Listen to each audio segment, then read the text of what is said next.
Hello বন্ধুরা, কেমন আছেন সবাই? আশা করি সবাই ভালো আছেন। আর দেখেন আমরা বসে আছি এখানে, বর্তমানে ব্রেক টাইম। এটি আমার এই যে ধান বান্ধিলাম, বান্ধির পরে এখানে বসে আছি উইথ ফ্যামিলি। আর এখানে বসে আছি এনে দেখো বাসতলায় অনেক ঠান্ডা। তো সবাই জানেন, শহরের লোক মানুষগুলো অত জানেন না, মগর গ্রামের লোক সবাই জানে কি বাসতলায় অনেক ঠান্ডা হয়।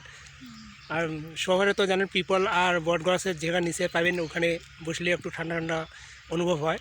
আর আমার এখানে বর্তমানে বাসতলায় যদি বসে গরম তো থাকেন, যদি হাওয়া না তলায় তাও অনেক ঠান্ডা ঠান্ডা অনুভব হয়। আর এই যে আমার নয়নিকা খাইতেছে বিস্কুট, আর আমি খাইলাম ভাত। ভাতের সাথে ছিল একটু ডাল আর কিছু ভাজি। আর এটা ছিল আমার বর্তমানে সকালকার খান। সকাল উঠে উঠে খাওয়া যায় না, তার জন্য আজকে টিফিনটা নিয়ে আসলাম আর এখানে বসে বসে খাইলাম। এই দেখুন বাসতলা কত ঠান্ডা, অনেক এদিকে অনেক রৌদ্র আছে। দেখো এই তো সবাই এখানে, দেখো আমার কৃষক দিদিরা দাদাগুলো সবাই ওখানে ধান টান বাঁধতেছে। আর প্রায় মাত্র সবারই হয়ে গেছে কাজ।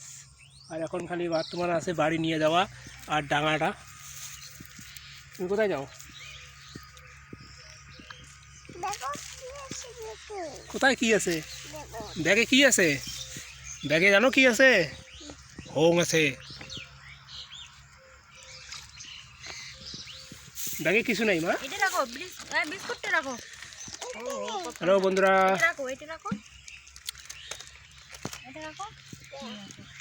দেখো আমরা সবাই হয়েছি মাটির মানুষ, মাটিতে খেয়ার বাড়ি বসিয়েছি, তার জন্য সবাই এখানে মাটিতে বসে ভালো পাই। দেখো কি সুন্দর সুন্দর ঠান্ডা মাটিটা, মনে হয় এখানে একটা বিছানা পারি আরামসে এখানে শুয়ে পড়ি। হবে না? আমাকে দিবে না আমাকে?